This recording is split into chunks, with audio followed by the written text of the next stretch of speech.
আসসালামু আলাইকুম। এশিয়া কাপে যেহেতু রাতের বেলা খেলা হবে এবং রাতের বেলা ডিউ ফ্যাক্টর একটা অন্যতম বড় দুশ্চিন্তার কারণ বা মাথা ব্যথার কারণ হয়ে দাঁড়ায়, সেই জায়গাটায় বাংলাদেশের অন্যতম বড় ভরসার কারণ হয়ে দাঁড়াতে পারেন মোস্তাফিজুর রহমান। কারণ আমরা যদি একটু পরিসংখ্যানগতভাবে আলোচনা করি, সর্বশেষ এক বছরে ডিউ ফ্যাক্টরে এই এশিয়া কাপে যে সমস্ত পেস বোলাররা খেলবেন তাদের মধ্যে সবচাইতে এগিয়ে রয়েছেন মোস্তাফিজুর রহমান। পরিসংখ্যান সেই বিষয়টা বলছে। কোন কোন দিক থেকে পরিসংখ্যান সেই বিষয়টা বলছে আমরা যদি একটু পর্যালোচনা করতে চাই, তাহলে প্রথমে যে বিষয়টা বলতে হবে, আমি একটু আইপিএল এর এক্সাম্পলটা দিই। সর্বশেষ আইপিএলে লাস্ট যে আইপিএল, সেই আইপিএলে কমপক্ষে 2 ম্যাচ খেলেছেন এইরকম বোলারদের মধ্যে আপনি যদি একটু পর্যালোচনা করে দেখেন পরিসংখ্যানগতভাবে, রাতের ম্যাচে অর্থাৎ ডিউ ফ্যাক্টরের সময়টাতে যে সমস্ত বোলাররা শীর্ষ 3-এ আছেন ইকোনমি রেটের জায়গা থেকে, তার মধ্যে মোস্তাফিজুর রহমান 2 নম্বরে অবস্থান করছেন। 1 নম্বরে জসপ্রীত বুমরা, যার ইকোনমি রেটটা 6.78, তিনি 21.0 অ্যাভারেজে বোলিং করেছেন, অর্থাৎ প্রতি 21 রানে তিনি একটা করে উইকেট পেয়েছেন। মোস্তাফিজুর রহমান রয়েছেন 2 নম্বরে, তার ইকোনমি রেটটা 7.90, যিনি 21.75 অ্যাভারেজে বোলিং করেছেন। আর্শদীপ সিং রয়েছেন 3 নম্বর অবস্থানে। আমি কিন্তু এই পরিসংখ্যানটা দিচ্ছি এই এশিয়া কাপে যে সমস্ত পেস বোলাররা আছেন তাদের মধ্যে শীর্ষ 3 গত আইপিএলে ডিউ ফ্যাক্টরের সময় বোলিং করার প্রেক্ষাপট বিবেচনায় সেই জায়গাটা আর্শদীপ সিংকে আপনারা দেখতে পাচ্ছেন যে তিনি 3 নম্বর অবস্থানে রয়েছেন।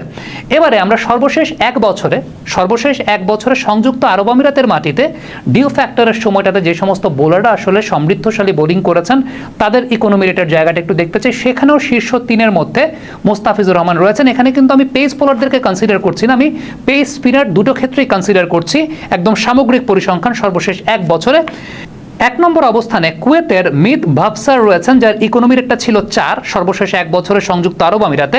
মোস্তাফিজুর রহমানের ইকোনমি রেটটা হচ্ছে 4.25 এবং সিমরানজিৎ সিং, যিনি সংযুক্ত আরব আমিরাতের বোলার, তার ইকোনমি রেটটা 4.25। এক্ষেত্রে কিন্তু আমি পেস বোলার না, পেস স্পিনার সবাইকে মিলিয়ে আসলে ধরেছি।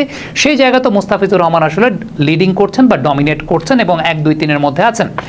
এবারে আমি যদি সর্বশেষ এক বছরে ডিউ ফ্যাক্টরের ম্যাচগুলোতে এই এশিয়া কাপে যে সমস্ত পেস বোলাররা আছেন তাদের পরিসংখ্যানের আলোকে বিবেচনা করতে চাই, সেই জায়গাটাও মোস্তাফিজুর রহমান শীর্ষ পজিশনেই রয়েছেন।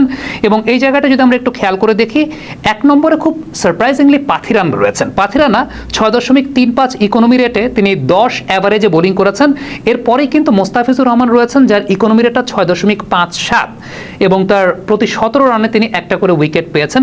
তার পরবর্তী অবস্থান যদি চিন্তা করেন তাহলে সেটা আছেন আর্শদীপ সিং 7.13 ইকোনমি রেট নিয়ে, প্রতি 16 রানে তিনি একটা করে উইকেট পেয়েছেন। নুয়ান তুষারা, তিনি 7.57 ইকোনমি রেটে 19.87 অ্যাভারেজে তিনি বোলিং করে গেছেন।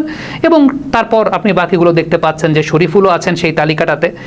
শরীফুল আছেন, তানজিম সাকিব, তাসকিন আহমেদ।